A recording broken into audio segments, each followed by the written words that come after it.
পাকিস্তানের সাবেক ক্রিকেটার শহীদ আফ্রিদি বাংলাদেশ দলের পাশে দাঁড়িয়েছেন। তিনি ভারতে গিয়ে বাংলাদেশে বিশ্বকাপ খেলতে অস্বীকৃতি জানানোর সিদ্ধান্তকে সঠিক বলে মন্তব্য করেছেন। তিনি বলেন, আইসিসি শুধুই ভারত নয়, এটি আন্তর্জাতিক সংস্থা। আইসিসি মানে ইন্ডিয়ান ক্রিকেট কাউন্সিল নয়, এটা ইন্টারন্যাশনাল ক্রিকেট কাউন্সিল। এখন বাংলাদেশের জন্য ভেন্যু বদলানো জরুরি। রাজনীতি ক্রিকেটকে প্রভাবিত করলে খেলার চেতনা নষ্ট হয়। বাংলাদেশ দল যদি শ্রীলঙ্কায় খেলতে যায় তাহলে গ্রুপের অন্য ম্যাচগুলোর সঙ্গে সমন্বয় করতে হবে। পাকিস্তানের ম্যাচগুলো ইতিমধ্যে শ্রীলঙ্কায় হাইব্রিড মডেলে রাখা হয়েছে। টুর্নামেন্ট মাত্র 1 মাস দূরে, তাই আইসিসির সিদ্ধান্ত না এলে বিশ্বকাপে বড় সমস্যা দেখা দিতে পারে।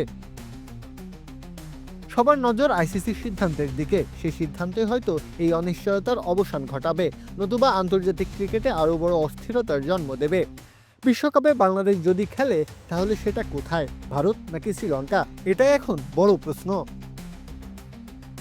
বাংলাদেশ দলে ভারতে না যাওয়ার সিদ্ধান্তকে যৌক্তিক ও সময়োপযোগী বলে মন্তব্য করেন আফ্রিদি। তিনি বলেন, অংশগ্রহণকারী সব দলের স্বাচ্ছন্দ্য ও ন্যায্যতার কথা বিবেচনায় রেখে আইসিসির উচিত বাংলাদেশের ম্যাচগুলো বিকল্প কোনো ভেন্যুতে আয়োজনের বিষয়টি গুরুত্বের সঙ্গে বিবেচনা করা। এতে করে টুর্নামেন্টের গ্রহণযোগ্যতা ও প্রতিযোগিতার ভারসাম্য বজায় থাকবে।